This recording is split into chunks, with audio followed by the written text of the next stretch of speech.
Hey everyone, and welcome to the Word from Tomorrow podcast. I'm Case Aiken, and today I am joined by my co-host Keith Lehtinen. Hello, everybody. Hey Keith. We are also joined by Patrick Edwards. Hi, all my buddies. This is a Trans Metropolitan podcast. We are here to discuss the 60 issue series by Warren Ellis and Darick Robertson and a whole bunch of people. And I am really excited to dig back into the series. And Keith and I are going to be on this journey. I have read the series before. Keith, you have not. That is correct. And each episode we're going to have a guest, like Pat, who has read the series before. Yeah, I want to say I've read the whole series before. I know I've read the first trade at least 3 times. And I can tell you that for sure. The one we're here to talk about. I keep forgetting, like, did I actually follow through and finish it? Or not? But I know I've read this. I remembered a lot from this read through. It's like, oh yeah, I've definitely read this at least 2 other times. I've read this trade, these first 6 issues. Yeah. Yeah. So that's how we're breaking this up. So it's a 60 issue series on the DCU app. They have it broken down into 10 volumes, which is one of the ways that it was released. It was also released in because when you say the first trade, like there was a trade that was just the first 3 issues initially, because that's the one I have. Yeah. And then so it's like been respaced a few times. So we're looking at it basically doing chunks of 6 issues every single episode. And yeah, the big reason is because I wanted to look at this comic again. I think it's a very prescient sci-fi work that is dealing with politics in a setting that was supposed to be really over the top and out there then, and now feels a little too on the nose. Just a bit. Yeah. Just a little bit. Yeah. It's something where when I was reading it so high level, that was really my thought was okay, I get it. But then I looked up when it was originally released. It's like, okay, dang, futurist here. I think it's Isn't interesting yeah, that this started pre 9/11. Yes. right. That's Well, yeah, it's huge. 97, right? This the first Right. issue came out in 1997, which wow, if that can't believe how Yeah. you Wow. all this book is as old as Warren about give or take a year or two is about as old as Warren Ellis was when he wrote it. Jesus. Yeah. Uh, so for those not familiar with Transmetropolitan, here's sort of the high level explanation of what the series is. It's Hunter S. Thompson in a sci-fi setting. Mhm. The Yeah. main character, Spider Jerusalem, is very much a Hunter S. Thompson XP. I mean, it looks like Hunter S. Thompson. Yes, yeah, yeah. Yeah. Like, Basically. not solely like Hunter S. Thompson, but yes. Yeah. And the character is very much written with that voice, which is interesting because I was not familiar with Hunter S. Thompson when I first read this comic, and as a result, Spider's voice doesn't sound like Hunter S. Thompson to me. Um, Although on this reread, I was trying to see if that voice made more sense in coming out of the character's mouth, and it, I'm to certain degrees, maybe. Certainly, some of the things he says definitely make sense coming in a Hunter S. Thompson style of like, "Come on, you fucking bastards!" Ah! Yeah. No, but I picture it. I have it pitched up a little bit more in Right, my he's like a head. little bit wirier. Like he's a little bit smaller than Hunter was. Hunter was like close to 6 feet, and Hmm. like supposed to be a fairly intimidating guy if you were actually like face to face with him. Which is why he got away with some of the shit that he did.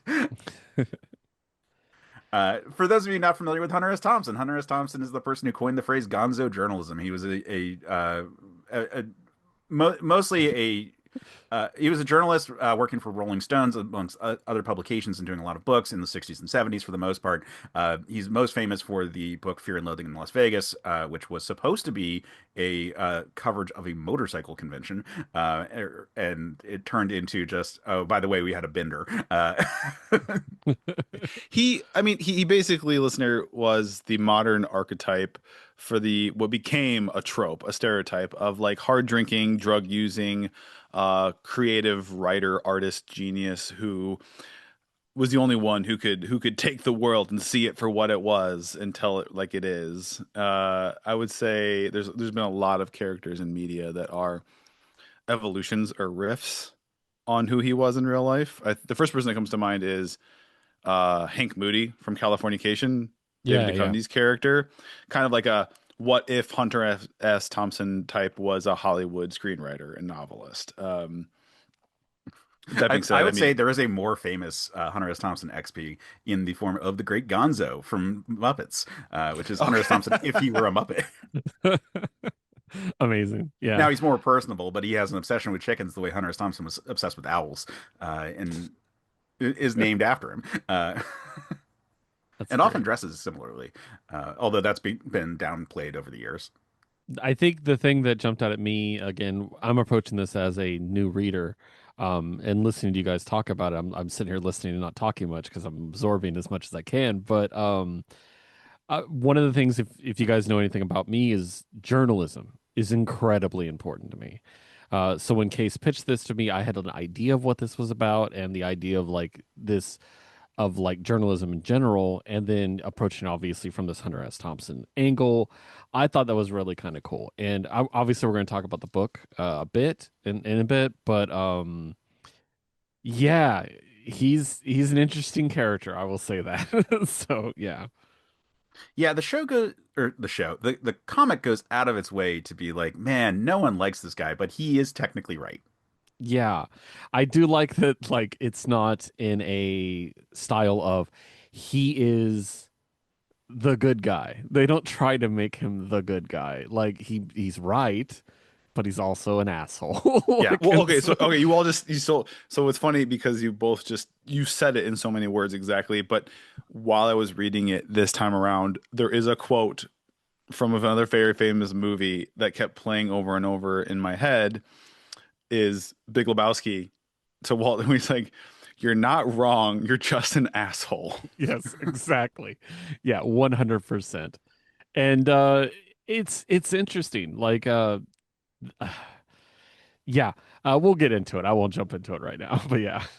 So, Yeah. So before we actually get into the first six issues, which is the main thrust of this episode, we should talk a little bit about our backgrounds with it. Keith, you've already mentioned that you don't have much background with the comic, but we should talk about the backgrounds with the creators. So I'll start off with the easier one to talk about, Darick Robertson, who is just a delightful person, and I've interviewed him before for Men of Steel, my Superman podcast. So, uh, gonna like obviously can't be super unbiased for people that we like as individuals. So I'm not going to pretend that this is coming from a like we're going to dissect in the meanest of ways. Um, I've got some biases, I guess what I'm saying here. right. I'm a fan of Derek Robertson's work. There's me and Case talk about it. I have like little niche moments in comics that always seem to come up for some reason. Um, Derek did was it Justice League Europe run? Like a brief run that I really liked. Yeah, it was Justice League Europe because he did it with JMD Mateus. So and that was the first time like that he was really on my radar. But then I've always really kind of enjoyed his work. Not an artist I think of a lot doing modern comics because I'm obviously my purview is modern comics. He doesn't come up as much, but when he does, I always enjoy it. I was unaware that how many things Derek had worked on. Like the one that jumps out to me is obviously the boys. I think of Garth Ennis first and Mhm. foremost. I didn't realize he was a he's credited as co-creator of that with Garth. Mhm. Um, I read that. I'm looking at other stuff he's done. I think he did Uh, the Punisher run with Garth too, right? Yeah. yeah, he was a big part of Marvel Max early on too. And so that was one of the big things. Was he did a lot of work on Marvel Max. I think that's where he actually he worked with Garth Ennis in there, I think. Oh, and the Fury book. Yeah, the Nick Fury book. Yeah. Between doing like the boys with Enos and like Trans Metropolitan with Ellis, it's he's just like collecting Edgelord Infinity Stones. Yes. Yeah, 100%. Yeah, and that happens when you link up with the British invasion. Like you're gonna just get bounced around for all these people who uh, have, yeah, like you said, edgelord infinity stones. It's kind of perfect. It's nice with Yeah. Ennis and Ellis where it's both E blank blank IS. Hmm. Yeah.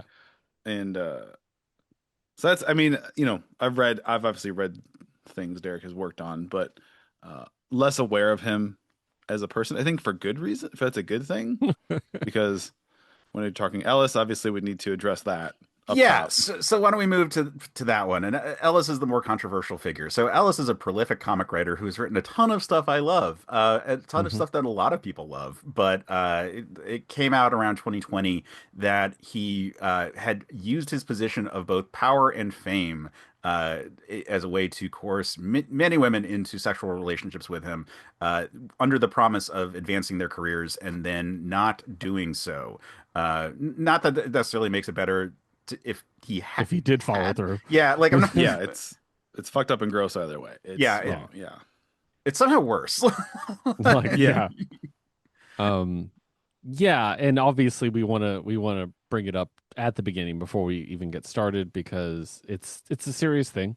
There's a lot of people affected by it, Yeah, and we are in a time, me and Case were talking before we started, where there's a lot of people who made things we love that we have to have complicated relationships with now. And it shouldn't prevent us from talking about the art, but we have to acknowledge who the artist is. So, right. yeah. Yeah, I mean, and it's one of those where I don't think he crossed the line of being fully canceled, and that's why we're able to do this comic series. Like Right. I think he's skirting it. Um, like certainly my interest in his work afterwards dwindled, but there's a lot of material I think that's really worthwhile. I think he was revolutionary in a lot of ways, and I think this series gets under talked about because of Warren Ellis's shit these days. Like I feel like there's a gap in the conversation about Transmetropolitan. Yeah, but I'm so okay. So it's tricky in that something like this series, you get a few names, a lot of times maybe Mhm. just one name that are kind of like the name behind it, right? But in this case, right, you've got Darick Robertson Mhm. as well. You've got many artists. Um, it's with something like this. I say with things like music, so I'm someone the older I'm getting, I am very much less and less and less every day. Uh, Down with separating art from artist. I'm like, nope, they're one of those. They are who they are. I can't do it. I can't listen to artists like on music, for example, Right. that have been revealed to be whose music I used to really like. Two R&B, very popular, very famous R. Kelly and Chris Brown. I can't. I used to love their music, and I can't listen to it at all because they're both terrible people. And so, in a lot of ways, that applies to media as well. So, Yeah. yeah. So Warren Ellis sucks as a person, it turns out. We talk about this book and what it means, but yeah, that's just something you got. There's no getting around it. Warren Yeah. Ellis, as it turns out, seems to really, really not be a good person, a good dude. And I think it's comics are such a collaborative media, right? Like there's artists, there's editors, there's letters, there's colorists, cover artists, there's all kinds of people involved. And there's a lot of people who deserve to have their work looked at and appraised critically. That's why I think we can do this. One of the reasons we can do a show like this is because we can acknowledge the problematic aspect of this, but also there's a lot of stuff to celebrate here. There's a lot of people to celebrate. I think that's important too. A little different than like say a Chris Brown, who I also used to like. It's like it's just Chris Brown, you know what I mean? Like it's very easy to cut him out. And then also, just because I have this opinion, just because someone's problematic doesn't mean we shouldn't look at their work critically. You know what I mean? It still needs to be analyzed, and um, I think that's an important aspect of it. But yeah, I agree with you. Like it's weird. You know what I mean? It's a weird thing now to I mean, we're all older guys, you know what I mean? Like we're all middle-aged dudes. Like a lot of people who grew up with have disappointed us thoroughly. Not to mention any names. So yeah, but again, we don't want to make this the Warren Ellis podcast. You know, that's not what this is about. So, but we wanted to make sure we address that up front. You know, so You're talking to someone who I am a writer and not and didn't really introduce and I co-own a small indie publishing studio, but actually was um basically involved in a project that is either going to be fully shelved or completely restarted, rewritten, and reformed for like a page one because it was going to be tied to and get a forward from Neil Gaiman, Oh, and that has ooh. been completely axed and nixed, and it's either going to be it's going to be either completely sort of full renovation to have no connection whatsoever, or you know, you know, and Yeah. it's basically yeah, because it's like nope, no thank you, we don't want that, no thank you, we don't want that forward, we do not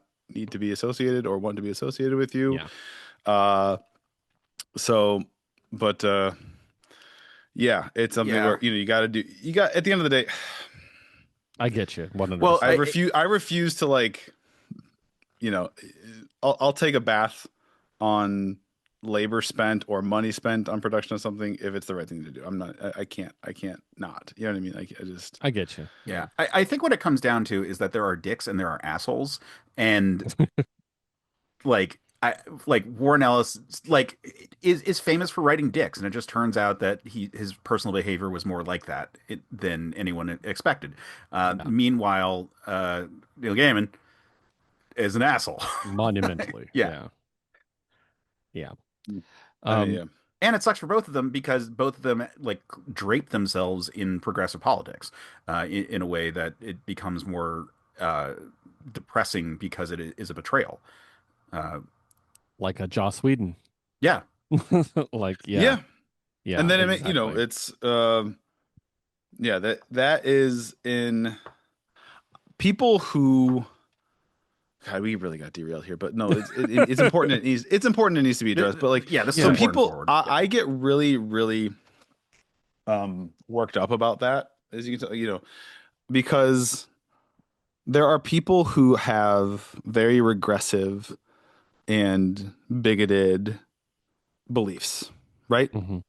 We have way there's way too, there are people who are misogynistic and racist and xenophobic and homophobic and transphobic, um and they wear it on their sleeve, and that sucks, and those people are shitty, right? Yeah.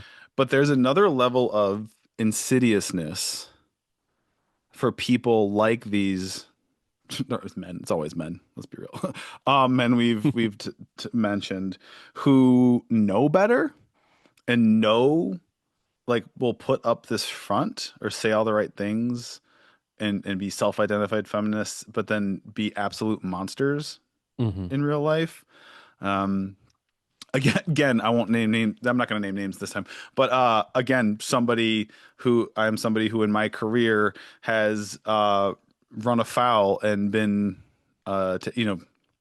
not personally victimized, professionally victimized by people who do that same thing, who did all the right things and said all the right things and had all the right little, sort of progressive flags in their, online handles and bios, and then turned out to be very predatory people behind the Yeah. scenes in real life. And that will always feel like such a just so vile, because it's like you know better, like you know enough to what the right thing is supposed to be, and you're choosing not, you know what I mean, you're choosing, enough to say the things that not because Hmm. as it turns out you don't actually believe that, but you're supposed to say that, or you feel like it's Yeah. supposed to be the right thing to say that, or And have these public values that you don't actually have. yeah, and to be clear, again, we don't want to make this all about him. But there is a bit of a difference between what happened with him and what happened with some of the other gentlemen we're talking about. So I want to be clear.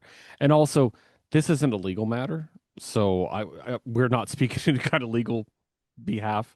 This was never made into a legal matter. No one brought him to court for any purposes or anything like that.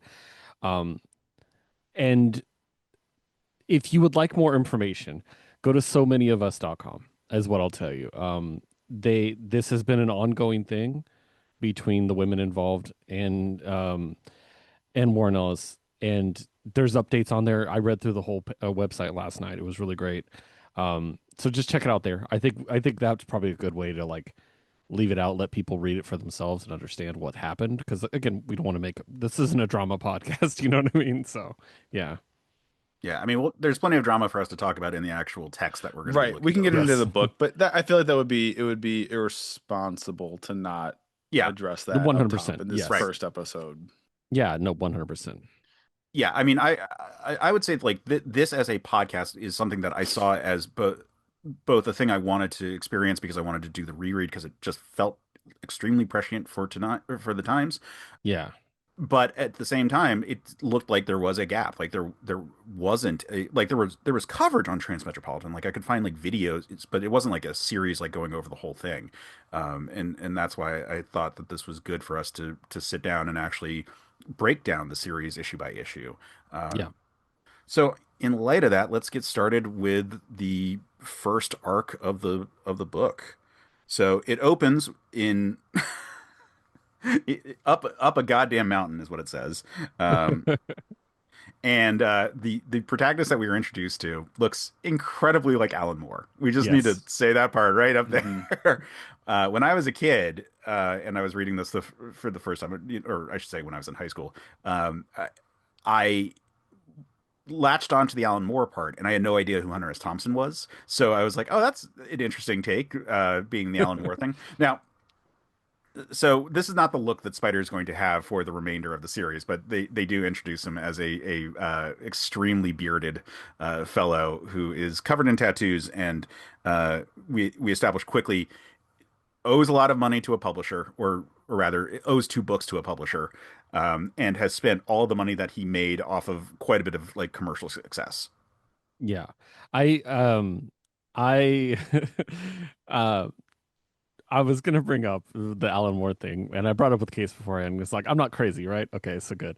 Um, it reminds me so much of in Dead Poet Society, where Todd, played by Ethan Hawke, was describing Walt Whitman and called him the sweaty tooth madman, and I'm like, yeah, that's Alan Moore, and then that's exactly what this looks like. So if you don't know what Alan Moore looks like, imagine a sweaty tooth madman. That's what this guy looks like. So yeah, And it's got to be it's obviously intentional, right? Because like it the has to be. the ringlet, the way it's there's a lot of ways to draw someone with with a huge beard and a bunch of long shaggy hair without it looking so perfectly like the curly ringlet waves of Alan Moore.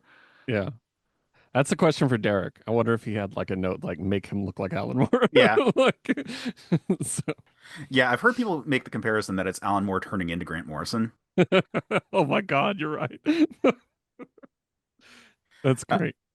but anyway, so the character Spider, we are introduced to quote unquote the Whore Hopper, his publisher for his books, who we never actually meet in the series. We just have allusions to, and I think this is the only phone call we even get. Um, and That's right. I keep forgetting that that character is different it's from not Royce, yeah. is not is different from Yeah. Royce. Yeah. There is The another pirate. phone call in this first volume. Oh, okay. Yeah, yeah. They follow up. And so Spider reluctantly has to leave his mountain hideaway, which is again very Hunter S. Thompson coded. That like Hunter S. Thompson famously had a compound that was his like refuge away from everyone. Isn't there like kind of a throwaway line that it's implied that he spent a not insignificant portion of that money too on like defenses for this hideaway? He talks about like mines and gaunt turrets or something like that. Yeah, when he leaves, he says, "Once I'm gone, the security system will reboot, and the Ebola bomb under the toilet will arm. I'll be back. I Yeah. worked for too long to buy 5 years of peace, and I'm not giving it up." Yeah. And then he says something about like what he's traded for like weapons and all this stuff. Like he has a really early line about trading for weapons amongst other things. And obviously we see a rocket launcher immediately. So yeah. Yep. Yeah, so he leaves, and he decides he's going to blow up the bar that he says is a Like great so bar. there's two okay, up top there's two things where it's obvious. So I was Googling earlier to try and find, unfortunately nothing, not really anything popped or its words I don't want to say on my what is the synonym for edgelord, because I feel like we're just gonna beat that word to death. Um because like let's go backing up the Ebola bomb line. It's like, haha, that's like a famous like scary disease.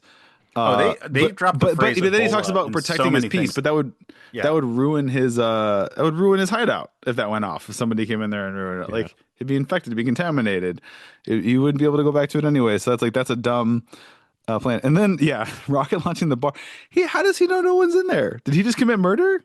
He says he hates the bar and everyone in it. Also, I should note that the beer that is in the sign for the bar, which is named Bastards, is more beer, spelled Moore. So I feel like we're not crazy when we say that this appears to be Alan Moore So it's coming very down from the mountains. likely this character commits a multi murder right out the So gate. so here's my thought, and this is something again, I've only read the first volume so far because I'm trying to go into this as we go.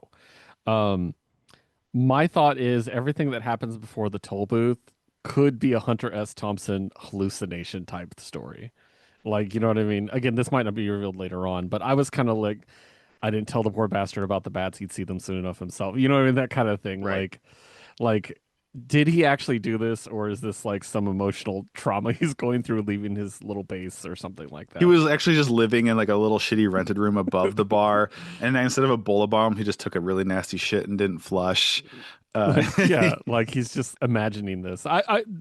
That's my no, I personal think headcanon right now, but because he doesn't, I mean, not through the rest of this volume, he doesn't really get that violent like that again. So I was kind of Well, like, that's weird. Like, I, yeah, I think this is the tone that we're going to sort of tackle with as we go through the series, whereas this line between cartoonish violence and like serious violence, right. like like yes.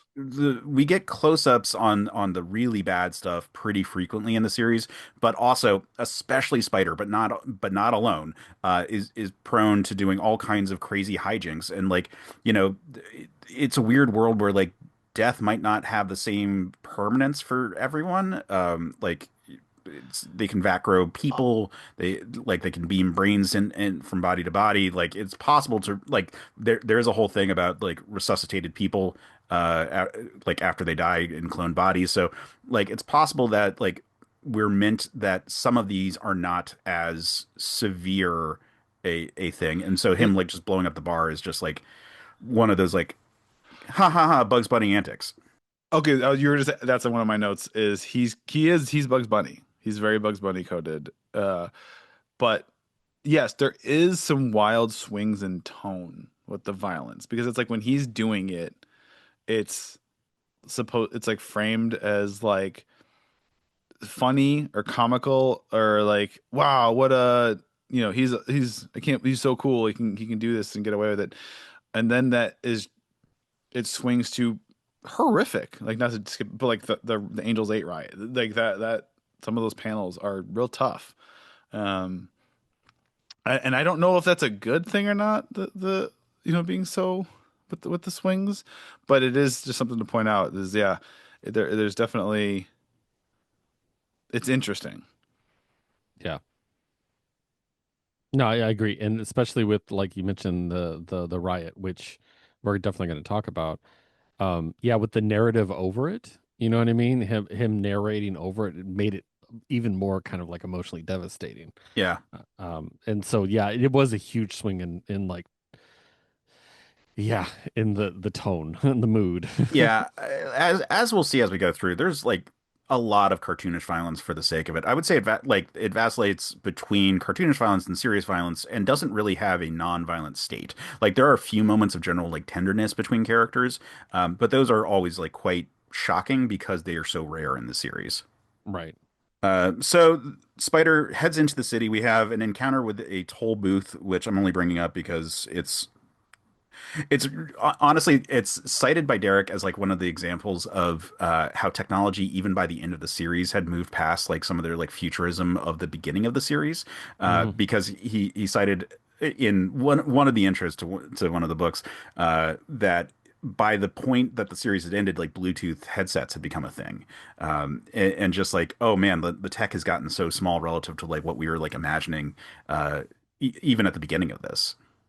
I think Right. it's that's always going to be something that's tough but also think kind of funny in any kind of any property set in the future because it's always going to fall into everything you see is going to fall into one of three categories, and I think every single property is guilty of this. It's either, oh, you nailed it, right? Like that is very on par. Some of the technology, like, yeah, that's exactly it. And then they'll, like, when he's doing live feed stuff, like basically like live streaming his column and things like that. Hmm. Hmm. Um, and then there's things where it's like, yeah, that's so far out there and not problem, like the maker, like the thing that can just make anything, like Yeah. that's, there's 3D printing, but like that, but something that can make anything from like food to clothes to glasses to technology, like that's so far out there.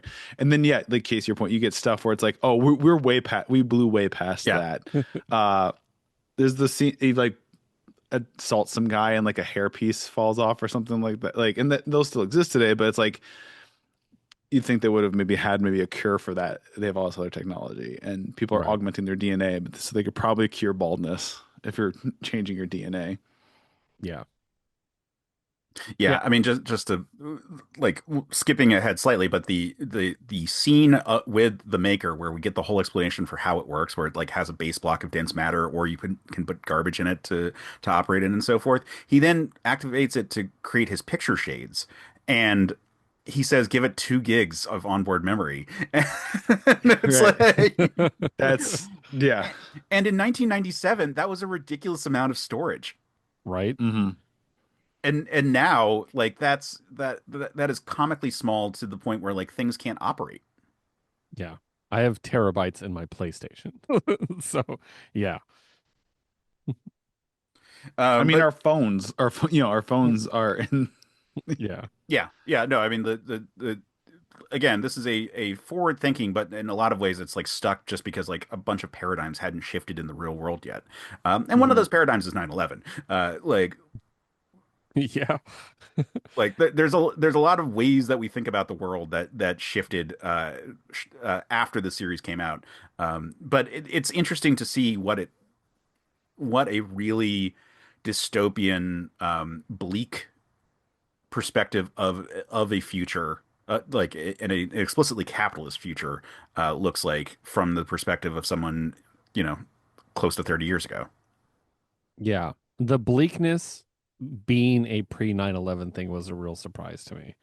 Because in our culture right now, we really view 9/11 as a break point of when the tone of just most media changed in a lot of ways, and we became more realistic and more bleak and more dour. And the fact this is pre 9/11, I was like, wow, well, this feels post 9/11, but it's pre 9/11. So Yeah. So as Spider moves into the city, we get a lot of exposition, both from Spider himself, sort of explaining how he does his job, things like getting journalist insurance, um, you know, sort of as he talks out his plan. But every billboard, every sign, there's stuff in there to sort of like start setting up the world that we're going to see. We get things like an ad for like listings in Angels 8. We see we see things like the sex puppets. We uh, see the stuff about the transit right movements. All these things are like some of it is our throwaway gags. Like there's a whole running theme about how like in the future, because cloning is cheap, there are like you can eat cloned humans and cloned body parts from other animals and so forth, and it's not a big deal. And that's mostly for gag purposes there, but there are points where it matters, that where like these signs are going to have impact on the stories. yeah, that's actually my main note, and this is a note I like about Derek in general, is the depth of the art, the layers behind the things to find. Like you can stop and look for things behind the characters, like look for these little details. Maybe there's a little scribble of a word and you want to see what it says. You know what I mean? Like you take your time when you read a book with his art because you want to take in everything. And yeah, you like I said, a lot of really great world building just in the background that ended up coming up later on. So Yeah, so Spider abandons his car once he's stuck in traffic, which I find hilarious from the perspective of, yeah, he just got out of the car and walked away and it was just sitting there in the middle. So I ended up doing a full reread of the series when we first started talking about this and then reread it today. And I was like, oh yeah, he had a car at the beginning. What happened? Oh right, he just leaves it. Yeah, that was funny. I don't know why, but La La Land popped into my head, the opening to La La Land. So yeah. So he goes looking for one of the newspapers he used to work for, The Word, because he's looking for Mitchell Royce, who used to work on the city desk and is now the city editor. And this is another spot where Spider just has cartoonish violence for the sake of it. He just beats up the guy at the front desk and runs in. And we're not supposed to care about this guy because he's not Spider. Yeah. But see, like, and I do think that's where I draw the difference between the violence, because literally like, he beats the crap out of a lot of people in this, but also he did, at least not the first volume, he doesn't shoot a rocket launcher at anyone else, and that's where I'm like, there's the line where I think it's fantasy, you know what I mean? But I definitely think he beat the crap out of that guy, yeah. Yeah. So I just want to note that the gun that Spider is waving around in the scene is the Han Solo gun from Star Wars. nerd. Well, yeah. I mean, why else are Yeah, we I mean, Well, no, here? it's yeah. It will. There's a bigger point I want to make when it comes to the violence that Spider perpetuates. yeah, Um, that, but we'll get to it. But it's something where it's like there is a bit of a double standard with it. yeah, Yeah. 100%.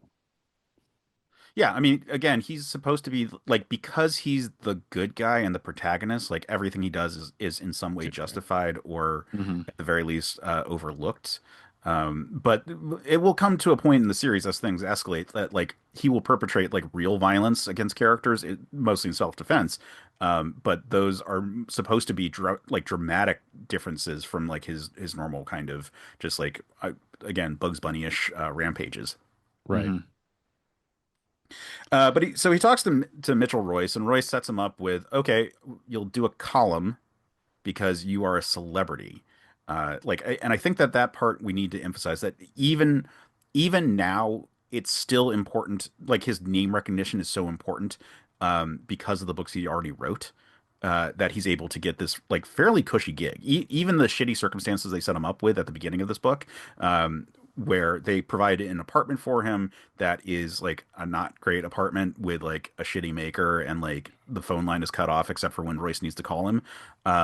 Like even that is only because we're talking about a huge celebrity. And Spider Mhm. is able to negotiate based on like, well, I could go to a different newspaper and they would also want me. And Royce is like, yeah, that's true. So yeah, I'll pay you. Yeah, yeah. And it's I don't think we've said this word yet, and I just realized that for those who don't know, this is cyberpunk like to the T. Like to be super clear, we haven't actually said that word, I think. Yeah, that's true. We haven't. Dystopian cyberpunk. Yeah, Yeah. Yeah. it's super cyberpunk. So keep that aesthetic in mind if you haven't read the book. It's very much that aesthetic. Yeah. Well, So it's many just it's characters have very implants. Yeah. yeah. It's just it's hyper capitalism, hyper Right. futurism. Everything is an ad. It's there's color everywhere, screens everywhere, technology everywhere, integrated into bodies. You're constantly being sold something. You know, everything is for sale. Uh, it's just again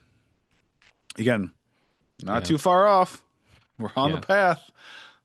The one thing that jumps out at me because we were talking about his apartment and such is cyberpunk is dirty. You know what I mean? Like Mhm. there's trash. Everything is dirty unless it's the rich people's area, then it's very clean, of course. But yeah, because that apartment, that was the first time I was like, oh yeah, this is cyberpunk. Like I 100% feel this. Like this is everything's lived in, everything's a little bit dirty, and everybody just kind of deals with it, and that's And really his really depressing. and his maker, his robot machine, his Mhm. machine that can basically 3D print everything from glasses to technology to clothes to food, is a drug addict. Is a Yep. Right. Well, and it's a mafia made maker. It's a Gotti maker. Yeah. But yeah, so he gets into this apartment. He tries to use what he thinks is a conventional shower, but it's actually more of it's more like the sonic showers from Star Trek. But in this case, more I would guess more like lasers or something. They burn off every hair on his body. It is ultimately what happens, and that gives us the now classic Spider look, which is a completely shaved down individual covered in tattoos. Yeah. And a good look. I'll admit that. A good look. I liked it. But yeah, so he has the order, like he has the maker produce him some clothes, which will become his standard uniform, which is black slacks and a black jacket with no shirt on, so that we can see his tattoos, and then these camera glasses that he says look weird. And we see what more conventional ones look like. We see a flashback with Spider at one point where he's got it's the same basic style where it has the sort of like long main lens for the eye that isn't the camera, and then for the version that is not crazy looking or supposedly not crazy looking, it has the big circle, but it has like its own separate like lens for his eye. Um, Mhm. so we see a difference there. Now, I wanted to talk about the camera glasses because this is an area that has only recently become so caught up here. But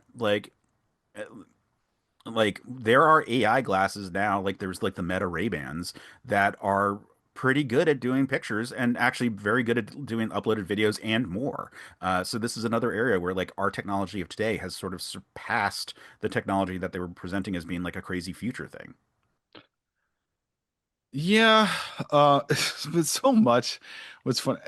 What's funny is as a, like someone who writes, and sometimes you can just see the strings though too with this whole scene where it's you thought this was really cool, but you didn't want to like say as in the writer of the you thought this is that you thought this looked so cool, but you felt like it would be maybe cringy or uncool to like play it straight, so you had to have like an excuse. It's like, oh, it wasn't supposed to actually be that. It's kind of quirky and weird, but I feel like the image of Spider was thought of first. The tattoos, the glasses, the suit, and then worked backwards. Like, oh, how does, there has to be a reason for him to have this aesthetic that's not just straightforward. Like, it looks cool. Yeah. Like, I don't know. And maybe that's just me, but I'm feeling like, I feel like it's one of those things where you can't, or not, you can't, that they didn't want to be like straightforward with like we think this looks cool. It's like no, we're edgy. We have to be like, oh, I guess we'll look like this. We didn't really want to. The reason my glasses look like this is because my machine's Yeah. on drugs. Yes, that. Hard drugs Where it's for like just say machines. you thought it looked cool. Just do it. One of my favorite sold replicas of those glasses Oh because of I'm yeah. sure. course they did. I Like I remember at both in high school I looked them up and wanted to buy a pair, and more recently when I was doing this reread I was like, I wonder how much they cost and if I could get them prescription. that's why I was like in this story that's again about the cyberpunk hyper capitalism of everything. The fact they took something like that and made a product of it is just amazing. It's wheels within wheels. I love it. Yeah. So, So we get another info dump here. Spider, to acclimate to the city, has his news feed vacillate between different stories. So we get something about the revivals, which are the humans who and we'll have more coverage about this later. But for people who died in the past and were cryogenically suspended, and then had their bodies cloned and their brains implanted in new bodies. So this is often a touchstone to people from like our time uh, mm, interacting with them. We get the downloaded, which are people who upload their, I mean, they're called downloaded, but it's people who upload their consciousness into like a cloud of nanobots that function like the makers and are able to basically produce anything by way of moving computer things around. It's very much the gray goo concept, but in this scenario, it's a pink cloud. yeah. And the whole downloading your identity, like that's such a trope now in Yeah, modern like storytelling. So yeah. yeah. I mean, I wouldn't even call that like that revolutionary for this at Yeah, this yeah, point. yeah. Yeah, it was already a pretty well-worn trope there. Yeah. And then we get the thing with transients, and that is leads into the actual first like story that happens in this all, because we get more information about the transients here and more as the story progresses. But transients are people who in this scenario have used genetic modification to become more alien uh, in in an effort to become fully alien in this at this point. And it turns out that the leader of this sort of group, which is now this like dissident lower class, is a person that Spider knows, Fred Christ. So I as this is the first arc, and I was absolutely horrified where this might go. As soon as it started, I was like, "Oh no, I don't want this to be something that's really going to bother me." Luckily it didn't. It didn't go the direction I thought it'd be, where it was like an allegory for something, that would be important to me and me and people I'm close to, which would be Are, literally the words trans. Yeah, You know yeah, what I mean? Like yeah, literally. are you saying you're afraid it's going to be a very ham-fisted, sloppy allegory for trans rights? I that, but then also like because of the nature of the way they're painted, of like, oh, they do it for they just want to look different. I was really worried it was going to go that Right. direction. Yeah, right. that Luckily, would be it was very insulting and very yeah, very offensive and disrespect. Yeah, to yeah. that to the Luckily, Yeah, it didn't go that way. This I, is yeah. very clear, like that it wasn't made to be a one-to-one to transsexual people, or transgender people, and so I was a little worried about it. But then when they pivoted, when it was clear that wasn't going, I was like, okay, good. I was able to enjoy it. But I was a little teeny bit worried, especially with trans. I was like, oh no, like the first story case, the first story. I know. Rereading it, I was also like, huh, how is this going to hold up? And I think part of it is the name, Yeah, and part of it is yes, they are kind of a pathetic group that want to change who they are for reasons that are not supposed to be well respected.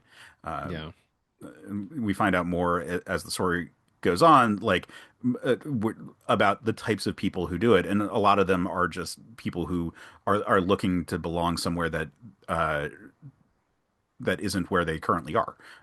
yeah.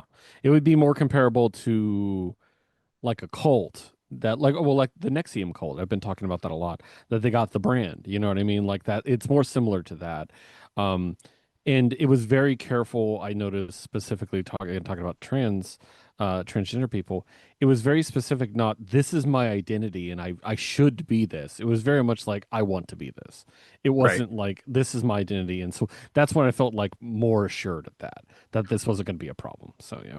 Yeah, I mean, it's going along with that whole cyberpunk thing. It's the very Hmm. like body modification kind of side of it, but not from the Yeah. standpoint of like true identity, which I think is sort of the key thing that makes us wholly separate.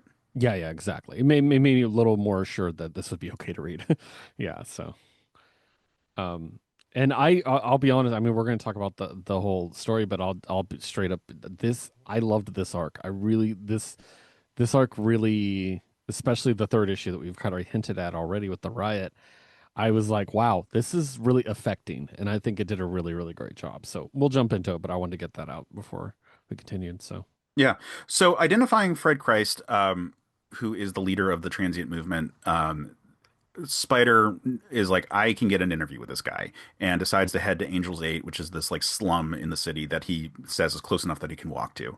And so he heads out into the night, and that's the end of the first issue. And then the again, one of those scenarios where it's just like, oh, how time has marched on. He's bickering with a cab driver for it being $30. Uh, jeez. Yeah. I feel like that's something they never ever get right is inflation or like No, value of inflation's all the money in this is so small. Like, yeah. like they quote people, and it's just like, oh man, like, and some points where it's supposed to be pathetic, like some characters charge like low prices for things, and it's supposed to be like, man, like have some like self-respect. Yeah. But yeah, Listen, like if you're a sci-fi writer and you want to write something that takes place on Earth like in 50 plus years from now, just give yourself a lot of go nuts, go bananas in the other direction. Yeah. Make the Just number like how much stupid. yeah, how much is that loaf of bread?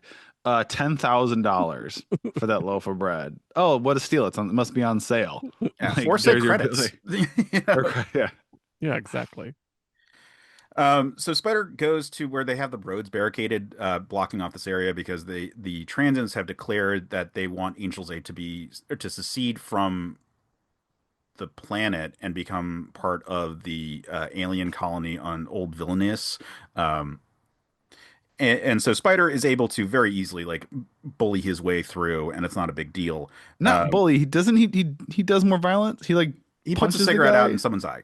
Yeah. Yeah, yeah, that's pretty that's it's so weird because he puts a cigarette out in a person's eye, Hmm. but then is like sympathetic to like, oh, look at the violence being perpetrated on these people by the cops like 5 minutes later. Um, again, it's Yeah. something where I feel like, this is a cool, edgy thing to do, but it's like actually, and that's my biggest. I think I actually have an issue with that, with the violence that Spider does, because a lot of it is like you're not actually better. Like, and then there's people you're assaulting people left and right, and it's one thing to like someone's giving you lip and you sock them in the mouth or something like that. But like blowing up something with a rocket launcher, which I feel like we just have to take that at face. Keith, I acknowledge your headcanon. No, I get you. I feel Yeah. like we have to just take that at face value, is that actually happened. Yeah, yeah. But then and, like putting out a cigarette, like there's no way his eye isn't ruined then, right? Like after that. There's only one thing I can say about that because I agree with you that he uses violence way too much for someone who's like, oh, gotta protect these people. My only justification I give him is at least he never, at least as far as the first volume goes, punches down. At least there's that. You know what I mean? Like Well, yeah, because it's he's short and everyone's taller than him. but yeah, like he seems to have empathy for the people who I guess it sounds horrible, but that he would pity. You know what I mean? Like if someone's just an asshole, all bets are off, which is not great. But at the same time, he doesn't punch down, which is good, I guess, So Yeah, I mean the people, because it's like this is such a Gen X book in a lot of ways. oh Like yeah. the like we said, it's like all this edgelord tendency of like, man, look at these like jackbooted thugs. Like even the guy who's the security guard for the for the barricade is, it's because he's trying to come off from this like fake authority. He's trying to act tough. That's why Spider reacts to him that way. And we're supposed to cheer him on for it because it's like, yeah, fuck the man, whoever the man is. There's so many men. Uh, It's not just Gen X, it's Vertigo as hell. And we haven't talked about that this was actually yeah, this wasn't published. Vertigo at this point. This was It was Helix. Helix, Yeah. exactly. Started with Helix, but then like because I was a huge Vertigo fan, and God, there's so many books like this in Vertigo that were just like this really edgy Gen X stuff. And yeah, this kind of reminded me of that. Yeah. Yeah.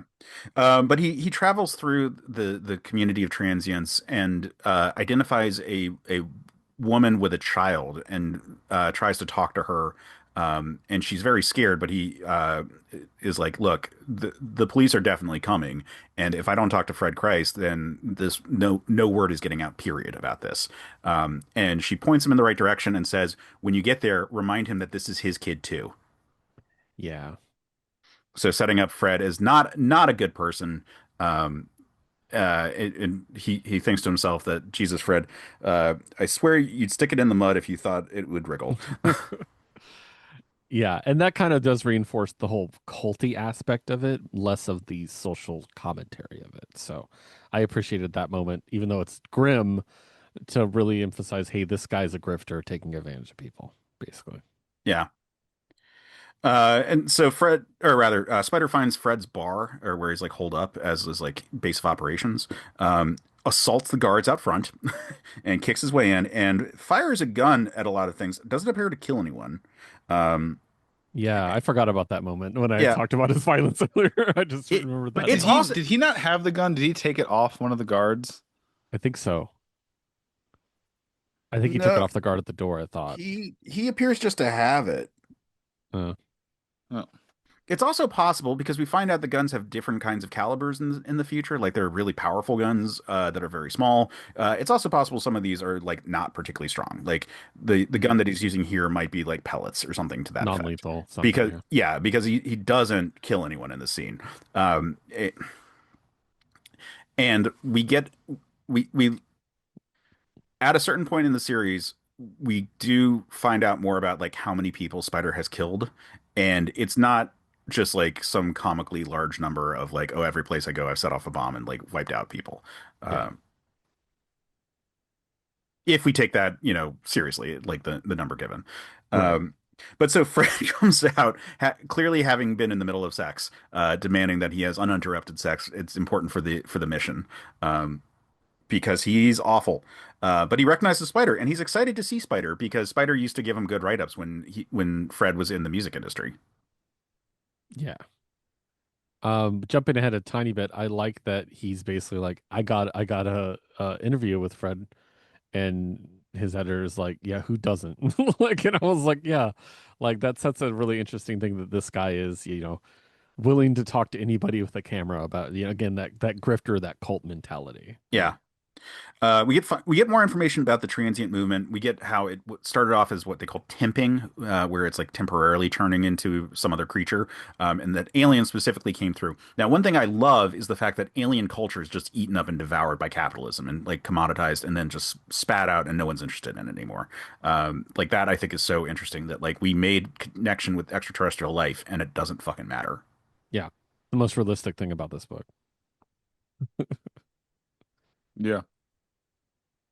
Also, Fred absolutely would be like a TikTok influencer peddling supplements. Yes. Very much so. Mhm. Playing some playing some game on Twitch. Yeah. So Spider leaves, and on his way out, he sees apparently what he thinks are lawyers because they have big pockets full of drugs in their suits. Um, and we get a sort of a thought about how like, well, uh, the, like the revolution itself is going to fall apart because it's like made up of people and people suck. Yeah, basically.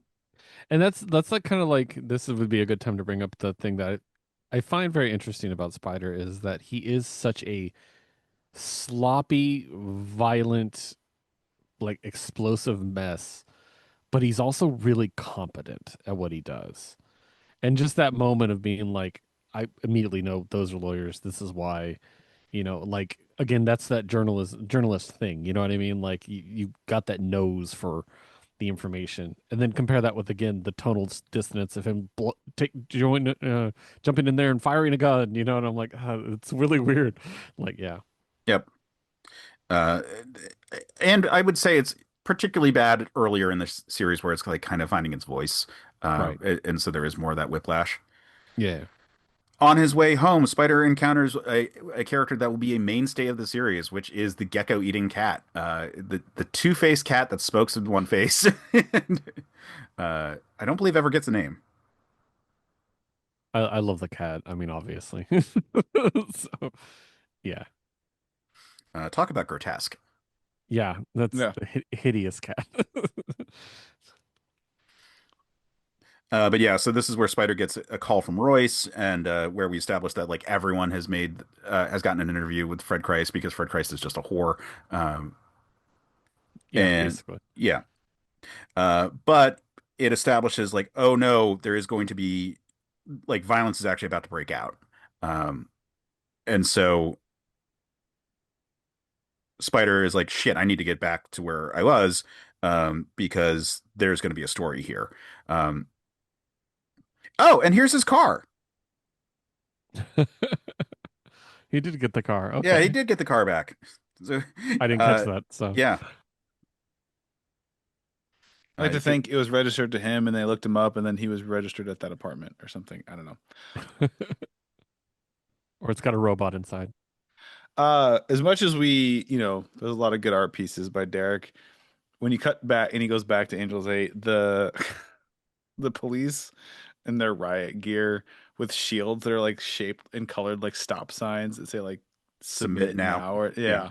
yeah. It's like I mean, this whole book's very on the nose. Yeah, I mean, yeah. I think it intentionally so, you know what I mean? So, yeah. Um, yeah.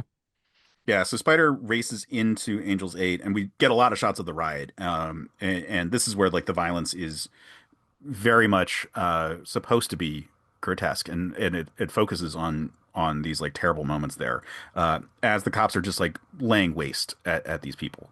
But Uh, so it's some kind of incident happens that is officially reported. Who knows what actually happened, but it's officially reported as violence against the police, and it's either fully fabricated or they posit that that's what the lawyers were doing is they were paying someone from the transient community to do something to Yeah. basically like Right. pop it off to give the police an excuse. And then he spider strips into to a house of a gentleman's club, an Yeah, exotic strip club. dancers Yeah. club, strip club, and then is from atop the said strip club is viewing all this and writing it with a gang of strippers around him hanging Yeah. out. Yeah. Um, and that whole inventing a excuse for the police to enact violence is probably our first oof moment of the series where I'm like, that hits really close to home. Don't like that at all.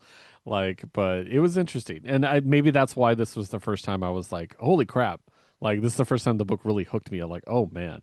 Like, and his article that he's writing being his monologue at the same time is really smart. It's a really good way to do that. And it was really well done. And that kind of like again emphasizes like shit, he's really competent, but also again that dynamic of he's also a piece of crap.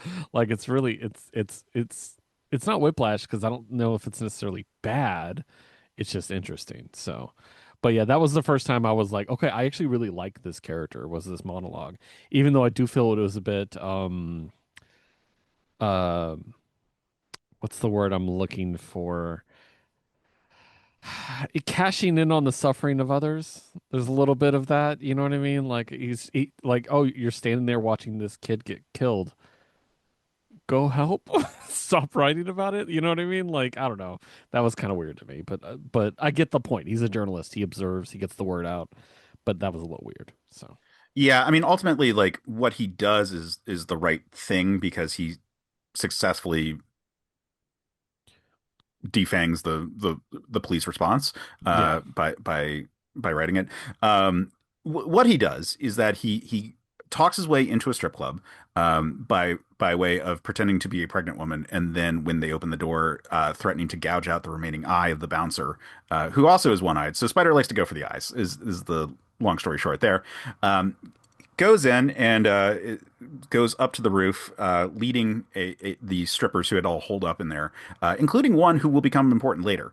Um, and they go up to the roof, and he writes his article, and they publish it live to like all the newsfeed sites. So it's like because there's no cameras and there's no other reporters in there, it is live streaming his thoughts. And like in the modern world, it would have been a video, yeah, but in this it was okay, yeah, I'm getting every single page of text to you as fast as I can. I'm just like writing this thing and it's being beamed everywhere.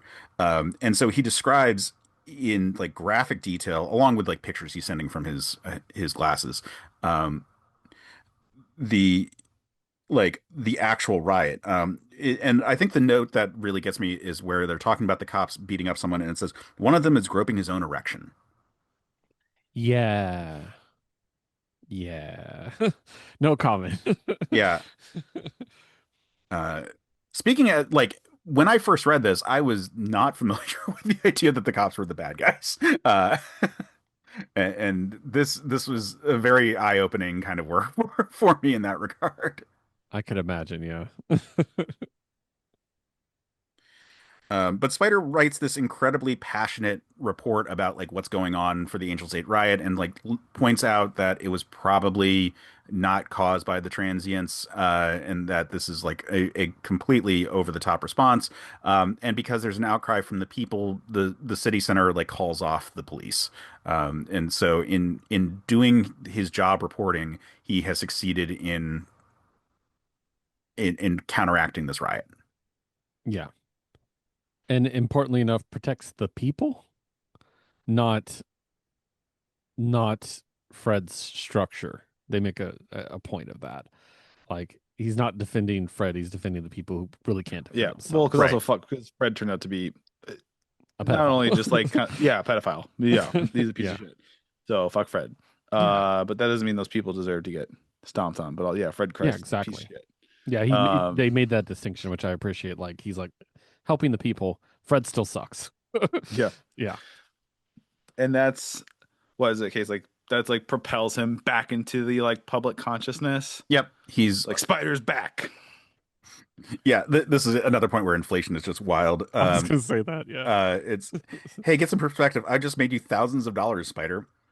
Grand motherfucking corpse. How many thousands? Oh boy.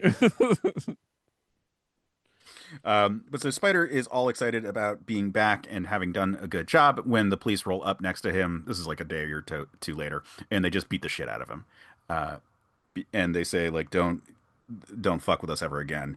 Um, and Spider just like in, covered in bruises and bloodied, gets up and just like laughs his way back to his apartment. Yeah. I think that was an interesting idea, and I think it was a good choice. Because I think like him just pissing off the police and then getting away scot free would be a good story, but also like less less affecting. And I don't want to be left with the idea that, oh, he changed everything and police violence stopped forever. That's not the case. That's not Right. going to be the case. So I think that Well, was a good emphasis. It it's an also excuse to just show again like how cool he is because Yeah. he gets his ass stomped, but he laughs about it. Well, it also is a scenario where the violence is enacted on him. Yeah. So he gets as good as he gives. To a degree. Yeah.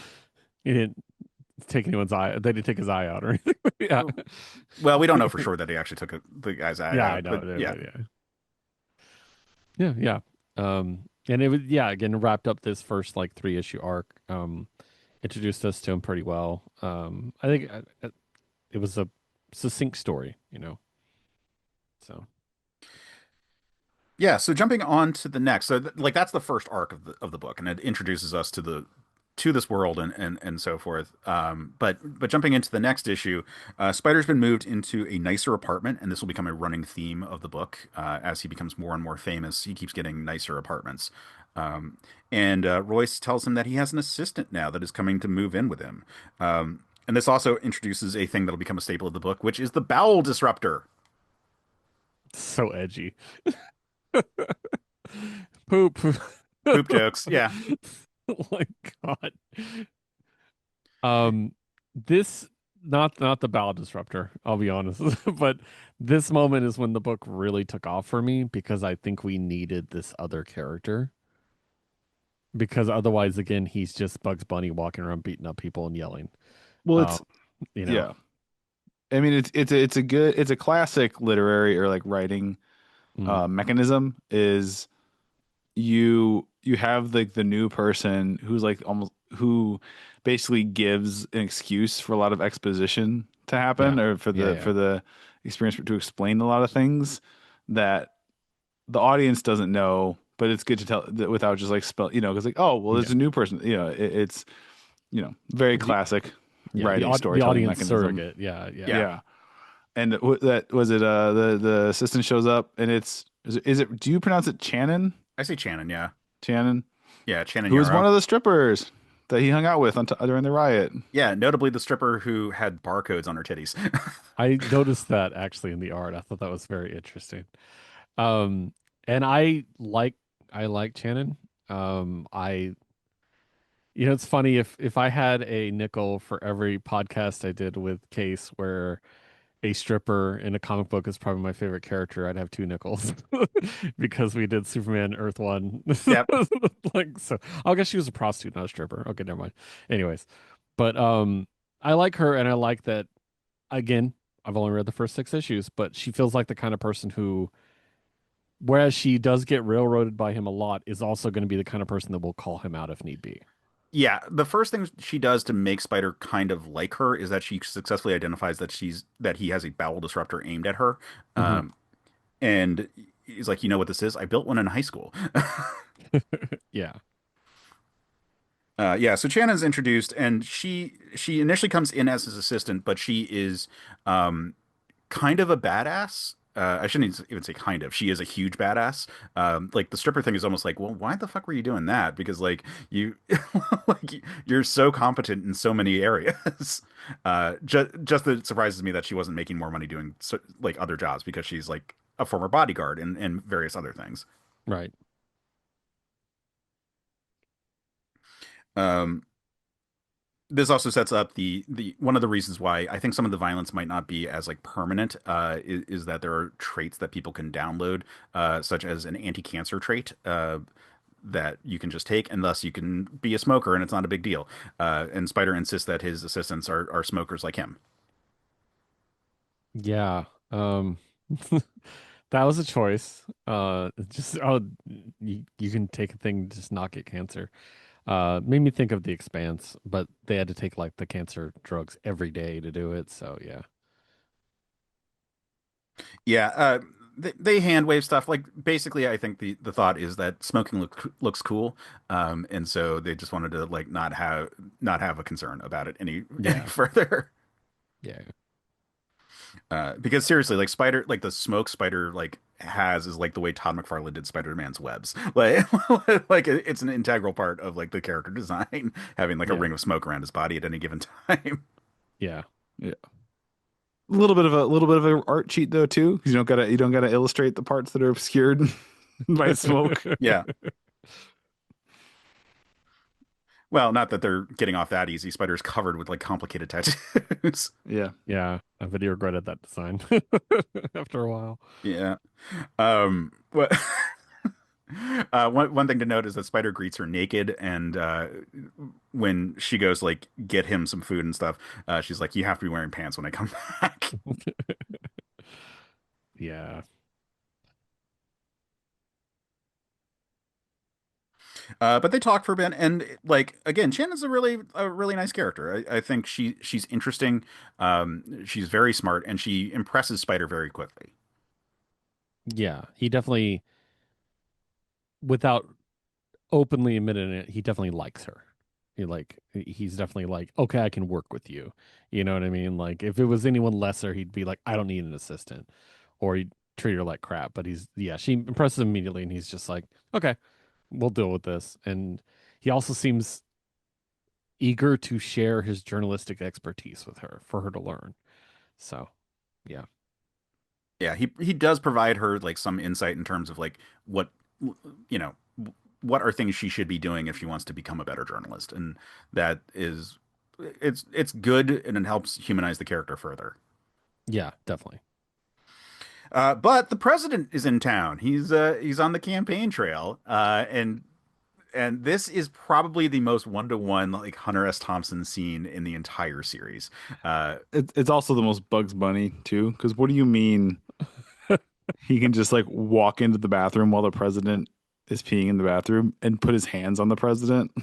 right. Well, so they claim that the president is so hated, and there have been so many assassination attempts that the Secret Service is now like now has to be on his direct payroll in order to keep functioning. Um, That's insane. And also my second oof moment of the series where I'm like, uh, like, yeah, but yeah, so anyone who's seen Where the Buffalo Roam should recognize this scene. Where the Buffalo Roam is a Hunter S. Thompson movie starring Bill Murray, wherein Hunter S. Thompson is in the bathroom when President Nixon comes in and they have like an encounter with each other. And so this is that, but ramped up to 11 with the whole him kicking his ass and then shooting him with a battle disruptor. yeah. And establishing that they knew each other in his prior life. Yes. Yeah. Also establishing that we're never going to get this president's name. He's just called the Beast. I mean, yeah. Don't humanize the guy. Fuck him. Yeah. So this is supposed to be our right-wing president. He's obviously got shades of Nixon going on for him. He uh, it is abhorrent. We will find out more about how abhorrent he is. He is a terrible guy. He's not the worst guy in the series, but he's a terrible guy. I mean, he is the president of the United States, so. Yes. But so it ends with Spider heading out after and grabbing Shannon and being like, "We need to go," and she's like, "What now? We just got here." And then it's like the president just shit himself. Yeah. A lot of And they poop. agree. We So gotta it's go. extra watery, I think. Like, yeah. I think again, a lot of poop, a lot of poop jokes. I'm like, So is it's that why like, case is that Go ahead. why he was so there was like not those weren't even like really guards outside the bathroom. They were just like attendants. Yeah, they weren't. They note that they're not Secret Service, that they're the hotel security. Okay. And the whole point is that he doesn't get Secret Service anymore. He has to provide for himself. And that's Right, he why has I to was pay for able them. to. Like he gets Secret Yeah. Service, but only by he has to directly pay them. And the whole Hmm. purpose of his speech was to beg for money to pay for things because he's out of money, basically. Yeah. And they made the point of him using his election fund to pay off personal debts, which, oof. Like that one. Wow. It's more science than fiction. Yep. Yeah. Moving on to Spider watching a fuck ton of TV for an episode. I love this one so much. I wish I didn't, but I loved it. Yeah, kind of Uh, like a forerunner to Rick and Morty's Yes. interdimensional TV. Yeah. yep.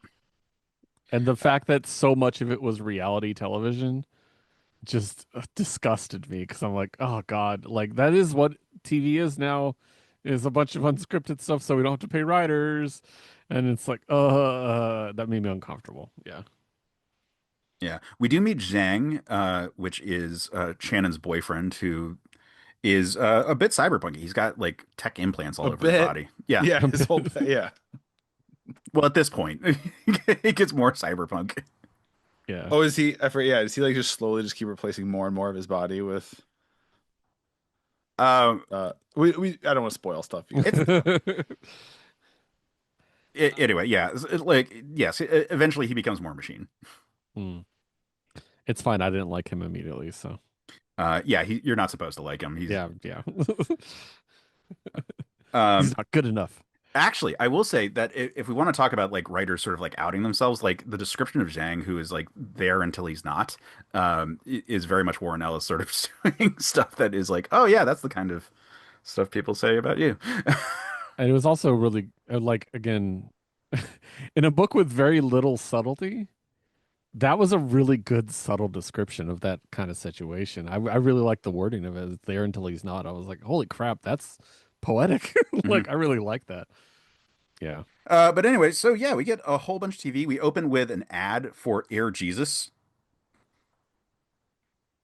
which are sports shoes that you can run on water with. Yeah. Uh, This kind of, I mean, we got a little bit before, but this brings a lot of religion through the rest of this volume, like a lot of religious connotations, Oh yeah, and very interesting, I'll say. yeah, this book does not care for organized religions. It's very clear that shocker. yeah. Like, I know, right? but again, it's you're not wrong. You're just an asshole thing. I feel like with that, where it's like, oh, you told him, you showed him that whole sequence, which is kind of our final sequence of this. But yeah, it's like Yeah, it's like yeah, you got him. But any other case notable from your notes, because then you got the more prolific notes there on the TV on the channel surfing arc there. Any other big? I know he I mean, orders a so we pair. get He orders himself a pair of the Air yeah, he orders a Jesuses. pair. Yeah. Hmm. He does a like he watches a cop style show, and then he starts doing call-in shows. yeah. Oh, right. And yes, this is where he gets the call from the whore hopper. Yeah. Because Oh, that's right. Because he Because they're he so like, what are you he's doing? harassing people. He's doing call-in shows just to harass people and like trigger emotional breakdowns on live TV. And basically, he's trolling is what he's doing. Yeah. He's trolling. And then because that's going out there, the publisher who he owes the manuscripts to is like, I know you're around and in town because I'm watching you on TV call into these shows. Like, right? That's He's like, very where are my funny. fucking pages? Yeah, yep. basically. Um, yeah, he's very much trolling, like me with my burner account on Twitter, like just going after people, and it's it's a lot. He really goes after them. I'll say that. Like it was funny. I loved this specific issue because the art I thought was so much fun. And the different like the extended like I think it was a 9 panel shot of him slowly slumping in his seat as it gets worse and worse. I loved that. That's probably my favorite page. Uh, I'm on the side of his publisher, by the way, here. I'm a writer, but I don't like the trope where writers they're always painted as like the sympathetic protagonist, Right. but they're behind on pages or they burn through their advance. I was like, that's your problem. The publisher gave you a chunk of money up front, and you don't have to do anything but like turn in pages for them. Yeah, when we find out what one Uh, of the books are, it's like it is so pathetic that like Spider is just not willing to do work. Yeah. And I agree with you. I'm with the publisher because also it's not like he has writer's block. He just doesn't want to do it. There's a big difference. He took the money fully intended not to do the job. Like what the fuck, yeah. man? Like, yeah. Yeah. But Spider has sort of a breakdown once he realizes that because of his antics on TV, he is now actually the center of like the news story. He's become television, um, and that causes him to collapse until Shannon gets home, who brings him some caribou eyes to eat, and then they have one of the things that I fucking adore, which is the buy bomb, where it's the same thing as Futurama, where like in your dreams you have you Oh, right. Yes. have Yeah. advertising, which I think is just a great goddamn idea, and it's delivered here in a fun way, where it's just like here's a burst of light that like actually is coded with all this like subliminal messaging for you. It's Hypnotoad. Yeah, Hypnotoad. Yeah, basically. no, there's actually like a Futurama bit where I the know, but like yeah. yeah. I just like that, and like it's the most dystopian thing that happens in this entire series. It's so far for me. I'm like, oh God, advertisements in my dreams. That's nightmarish to me. Like Jesus. Yeah. Now, I Uh, should also note that this is supposedly an issue where Spider's trying to get off the drugs, and at the very end, after this all, he's like, "Give me the drugs." Yeah. yes. Yeah. Advertising. Same with self-log. I wrote a short story that got published years ago that I just tried to make. It was about three versions of the same guy from multiple like parallel dimensions trying to escape a really shitty version of Earth. Mhm. Like what? And when I say shitty, I don't mean like a post-apocalyptic. I mean it was kind of the type of thing where they were trying to navigate through a big city, and if you had wanted to open it, you either had to pay for every door, like you wanted to walk through a door, you either needed to pay for the door to open, or you had to wait and watch an ad before the door would open for you. That's amazing. Anytime you wanted to like leave a building or something like that. That's great. So speaking of religion, we get Oh into boy. the last issue of the trade. Spider opens dressed up like Jesus, sort of, or at least he's in robes with a big beard and a fake halo. Yeah. Maybe God, I don't know, which whatever, or Moses, like as some sort of Generic religious. religious figure. Yeah. And he wakes up Shannon, and it points out he's on a fuck ton of drugs, which is why he's like so alert right now. At 5:30 in the morning. Yep. This issue was insanity. Um, it the pace was absolutely crazy, but I guess that kind of works with the idea that he is on these drugs that are making him, Yeah. hyper. So it did reflect that really well. It was a whirlwind once he got into whatever the convention, Yeah, religious like the religious convention. convention It was so much with thousands of information to different process. religions. Yeah. There's a lot of stuff being thrown at you, but it was interesting. Some of the like different religions, I'm like, okay, that makes sense. That's funny. Like, and then there's obviously really ridiculous ones. I think there was one that was a reference to the nanny, which I laughed out loud because I have a weird obsession with the show The Nanny. So like, I thought that was pretty funny. Yeah, we get all like there's so many religions on display here. Like every panel, there's like some kind of new thing, and they make a point that like every minute there's like a new religion that pops up in the city. Yeah. Um, Hmm. so we get tons of background material, um, with all manner of weirdness, such as like a lobotomy based religion, the Breatharians. We get the the priesthood of Odin, where they're all like pathetic. Like it's supposed to be like the big Viking men, but like it's these like wiry little Hmm. guys. Yeah. The same way everyone who crows, all those fuckheads who like crow about being an alpha male look like just the biggest dorks in the world. Yeah. I'm like, Right. And the whole like obviously a big thing is dudes claiming Viking heritage to basically be assholes, which pisses me off as someone actually descended from Norwegian and Finnish people. I like runic tattoos, and sometimes I'm like, are people going to think I'm a white supremacist because I have a runic tattoo?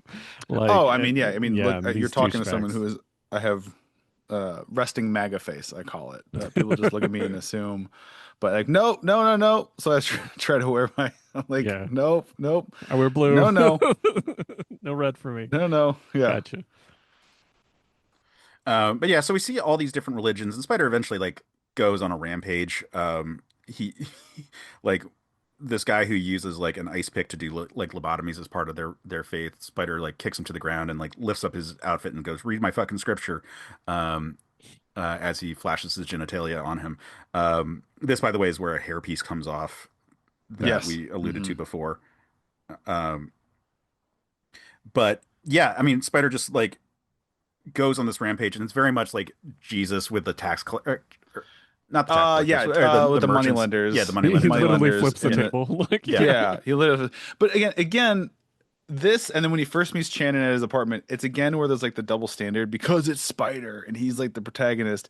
His violence is okay, and then even though like this religious person is a grifter and shady and taking advantage of vulnerable people, it's like him opening the door butt naked for his woman assistant, who he kind of is like her boss, like naked, is problematic. Him exposing himself to this person is problematic, but it's like it's funny because it's Spider. So stuff like right. that I'm always gonna like notice and be like, Yeah. um uh that being said, I'm all for uh someone who has deconstructed, been spending my adulthood deconstructing my conservative Catholic upbringing, and breaking out of that, and kind of forming my own opinions about the world outside of that, coming to it's Yeah. like, why are you're so like leftist liberal these days? Because I have eyes and ears and I'm like processing actual information and forming opinions based on that.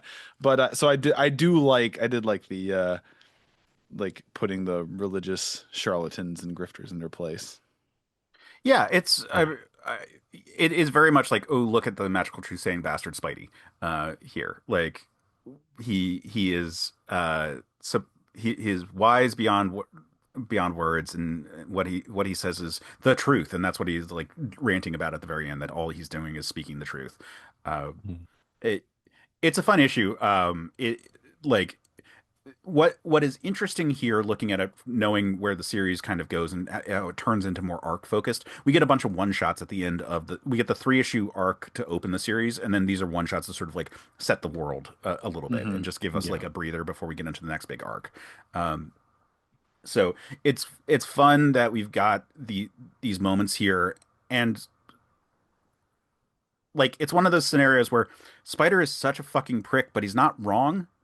Like Yep. it's Yeah, like You're not yeah, yeah, wrong. you're You're yeah. just an it's asshole. about it's the dude talking to Walter. It's like, you're not wrong, you're just an ass. Just an asshole. And Yeah. it's one of those things where it's like I did find myself rolling my eyes a handful of times from like, okay, I get it. Like, you're so edgy, you're so tough, you're so, and um I think like it was like 28, 29 when he wrote this. So it's like, okay, like, yeah, but it's good luck to, I don't know that I'll go read through the whole thing again. I don't think I will.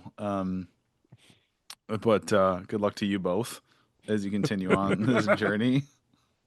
I think it's so interesting because again, it's a snapshot in time. You know what I mean? Like, and it is interesting to look back and remember this was a time. You know what I mean? And it's interesting. Will point out one more thing about the religious rampage he goes on, and again, I think this is a very interesting, distinct thing. The religious people he harasses are the ones that seem to be taking care or taking advantage of people. And I think that was obviously very, I mean, you could argue every religious figure just taking advantage of people. We won't get into that. But like, he does definitely seems to be like people trying to harm others. I think that's a half-hearted Yeah, effort of yeah, of like being like, oh, look, he's doing the right thing. But again, he's an asshole. So you're right. Yeah. But yeah, so I mean, Keith, this is your first experience to the first 6 issues. How are we feeling so far? It's very Vertigo.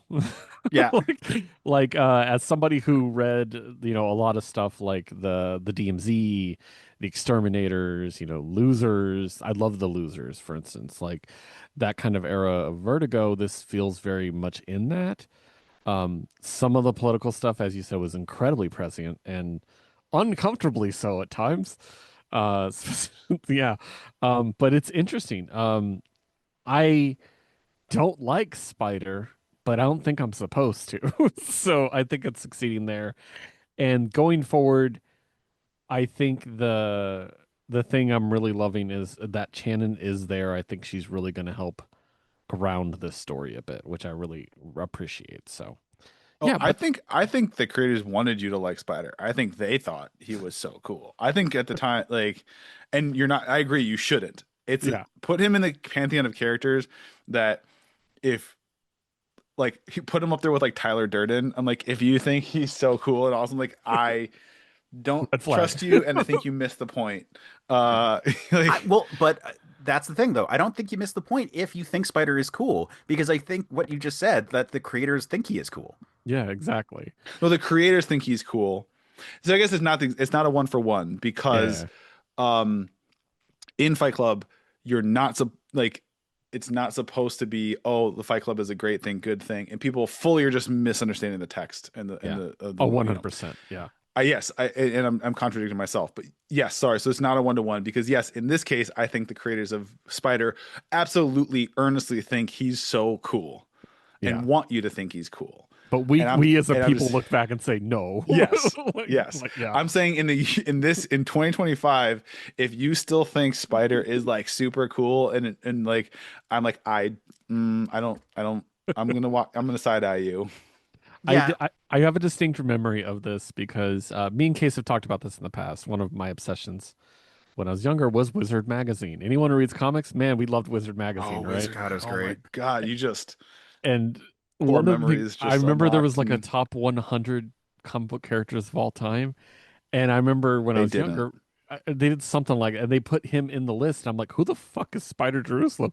I was like, I don't know who that is because I'd never read the comic. And I'm looking back, I'm like, I want to go back and read that now. Look and see what they said. Well, I wonder Like, what yeah, year was that? I want to I can't remember. It was might have Wizard. been that. It was top 100 characters or something like that. I can't remember. They did so many listicles. I wouldn't be surprised that it showed up multiple times. Yeah. Because this was a comic that was raved about in Wizard. Like one Yeah. of the reasons I picked it So, up was listener, because yeah. if you're young, if you're on the younger end of the spectrum, Wizard was a magazine that talked about all things comics. Now, taking it further, a magazine was It's a dead tree. was a thing. It was like a flimsy comic book that talked about like more nonfiction stuff for the most part, like news or hobbies. Yeah. There would be just kind of flimsy paper booklets you could buy with pictures and about gardening or cars. Or And Wizard had the unique ability or unique feature of doing a fantasy casting for a comic book movie that is the worst cast you've ever seen in your life every single time. And I loved them for that. It was always such a bad choice, and I loved it. But uh, yeah, no, they yeah. I remember Speaking of because they loved Vertigo. That was the peak Wizard era, so I heard a Yeah. lot about this through that. So I was gonna say, I was just say, speaking of casting, I'm not saying this. I want this to be. If you made it today, I feel like it would be what Timothy Chalamet is who they'd make be Spider. that they originally he wanted Tim Roth to play Jerusalem in the movie adaptation. I'm like, yeah, Tim Roth. Yeah, I could see that I'm actually. just saying Well, today. I'm not saying Oh who's what yeah, I yeah, want it to be. I'm saying yeah. if it was made today, that's who they'd cast for sure, right. 100%. Well, and like 100%. Patrick Stewart was linked to this for a long time. He writes the forward to one of the later trades, Yeah, and is a huge fan of Transmet. Um, which is interesting. yeah. So yeah, there were certainly interesting people who could have played the part or who could still play the part. You know, Yeah, I think final analysis on Spider, just from relooking at this one, like he is supposed to be again, it's very Gen X, it's very edgelord. Like it's that magnificent bastard type of character that like Warren Ellis loves putting in comics. Like if you compare him with like Jenny Sparks, for example, like they're both like insufferable assholes that, you know, I wouldn't write today. Like I just find them insufferable, and I might put them as characters, but like I wouldn't make them my protagonist ever, because I can't relate to them as much as I used to. But like yeah, man, like think about being like a teenager or being like in your 20s and like saying fuck the man as much as one did before you like settle down a little bit. yeah. I say fuck the I'm, man for different reasons and in different ways. Um, real quick. I know this is run long, and I actually, but I want to because I was curious, and I wish I could guess, but I'm looking at it right now, so I can't guess unless you both have pulled it up. I pulled up the Wizards top 200 comic book characters of all time list. You want to take cracks at the top 10 or top five? Batman's going to be somewhere in the top two. Spider-Man, Wolverine. So you just named the top three. Yeah, yeah. There's gonna be a Wolverine's bad at guy. There's gonna be one. a bad Wolverine's guy. at one. Batman's at two. Spider-Man's at three. There's gonna be a bad guy. Magneto. Magneto's at nine. Joker. Joker is at five. Immediately We're missing 4, disqualifying this 6, 7, list. 8, and 10. Um. Jesse 4, Custer. 6, 7. Did we Nope. say Superman? Superman's 4. Oh, okay. You did. Because So they you didn't need like 6, Superman 7, 8, as 9. much. You don't need 6, 7, 8, and 10. Let me ask you this: is there a woman in the 10? No, which is Of kind of course fucked there's not. up. Wonder Yeah. Woman and Storm off my kind of Wait, list. let's play the game of, well, let's get the top 10, and then we're going to play the game of how many does it take to get a female character. Oh, Christ, that's depressing. It's not, Um, it's bad, but it's not what as- what year was this? By the way, published? Jesse Custer is 14 case. Okay, because I was like, they were obsessed with Vertigo books back in the Yeah, day, yeah. like and so like Jesse Custer and then like Dream, I would imagine would be Dream would be character. up there. Do you know what year this was? I assume it'd be Morpheus for Dream, right? At 17? Yeah. Yeah, more. I don't know when they put this out. Yorick from Why the Last Man. Yorick? Oh man, I read that whole series and I completely. They when I they don't did the know. top, It's some- the top I'm looking- comics of the Wizard era, they put him at number one, or they put that book at number one. So Okay. Yorick's Um, not. I don't know if he's in yeah, here don't or worry about not. um, 6, 7, Spawn 8. is Spawn on the list. Spawn might be on the Top 10. list, not in the top Okay, 10. Not in the God. top 10. God. So we're gonna throw out some of the classics. We're gonna throw out a Flash and a Daredevil. Nope, neither. Neither. Okay. Daredevil's Punisher? at 21. I'm like scanning. I'm looking at a huge like map. It's all like jammed together. So I'm just like scanning for words. Fucking Spider's at 38. Spider Jerusalem, by the way. Of course. Above Punisher, above Thor, above Hal Jordan, Mr. Fantastic. Captain America, Captain is Oh. Cap is 7. Rorschach, of course. 6. They fucking Okay. loved Rorschach. What are we missing? One You're missing 8 and 10. publishers. Publishers? Yeah. Who Yeah. published which? Actually, I'm outing myself as a fake fan. It's Dark in Horse is the 8 spot. Hellboy. It's Hellboy. Yep. Yeah. There you go. I almost said Mike Mignola, but that would be too. Yeah. And then We should definitely do it. If he's looking it up, it's not Marvel or DC. So no, it is. It is. It's DC. I just was looking at something else. It's a DC character. DC It's is a DC character who is extremely popular with like comics fans, but I would argue most mainstream people who even love like the DCU are completely they're not very aware of this person. If that makes sense. Swamp Thing, Nope, that's a good that I think that hits what I was talking about, but no, Animal Man, nope. More mainstream than that. Constantine. Yep. Okay. Yeah. Okay. Also, Yorick is 23. okay, yeah. That's fun. Yeah, Yeah, and that gets a Vertigo in the top 10. it is. And it takes us to number 13 to get a female character, Kitty Pryde. Well deserved. Wizard. Oh, Wizard back in the day. I know, right? But anyways, yeah. And anyway, so this was a fun revisit. I'm really glad that we're doing this. So Pat, you're our guest on this episode. Where can people find you and follow you? Hey, I am at the Pat Edwards anywhere I've got a presence. So Blue Sky, Instagram. I don't really fuck with Twitter anymore because fuck that guy. Right. Fuck that man. Yes. Yeah. Yes. And yeah, my website's thepatedwards.com. I am a writer and I am a game designer. I co-own a company called Storytellers Forge. We create and publish third-party TTRPG campaign books and novels. And you should check us out. We've got a cool Discord. We also have a podcast called the ST Forge podcast that Case has been a guest co-host a couple of times with me on. Got really I'm editing it's getting edited now. I'm really excited for our most upcoming episode. I interviewed Don Marshall, which if you're on TikTok and you're a Lord of the Rings fan, you've probably come across Don, the obscure Lord of the Rings facts guy. He published a biography of Tolkien, 100 vignettes from his life. Very interesting, very good reads coming out very soon. Check that out. Nice. Yeah. And then as for us, Keith, where can people find you and follow you? Yeah, so I am the host of certain POV comic book show We Have Issues on Blue Sky. You can find it at wehaveissues.bsky.social. You can find me at Keith Has Issues, same thing. I don't use my personal account as much, but I plan on doing so more often, hopefully. And then also, We Have Issues has recently went to Instagram. I finally made an Instagram account because too many comic book people are on Instagram for me not to. And I'm pulling it up because I still don't have it memorized. It's We Have Issues Pod on Instagram because someone took my name. But other than that, the best place to find me is on our Discord, which I'm sure Case is going to talk about in a moment. Yeah, the Discord is a great place to find all of us. Pat, you have to tag if you want him to actually respond to anything. Facts. He's got I'm a in lot. too many Discords. I have a Yes. whole Discord I'm like one of the bosses of, and that's a whole thing too. Yeah, no, Yeah. totally. But yeah, the Certain POV Discord is a great place to come hang out and talk about nerdy things. You can find a link in the show notes or on our website at certainpov.com. As for me, you can find the stuff I work on at certainpov.com. I host Men of Steel and Another Pass, which are two podcasts. One is a Superman and Superman adjacent podcast. The other is a movie analysis show. And then I do videos on the Certain POV Media YouTube channel. So you can find me there working on all those kind of things. And if you want to find me on socials, you can find me at Case Aiken on most social media platforms, except for Instagram, where I'm holding on for dear life to my AIM screen name from high school, which is Quetzalcoatl 5, Quetzalcoatl 5, because I was pretentious in high school, as evidenced by the fact that I was obsessed with Transmetropolitan.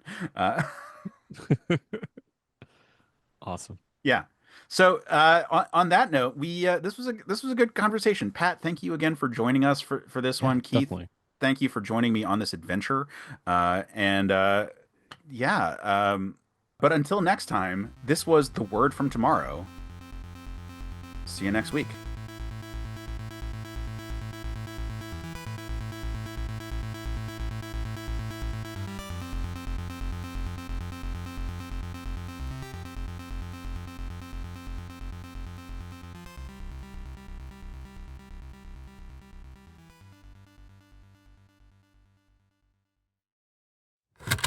CPOV. CertainPOV.com.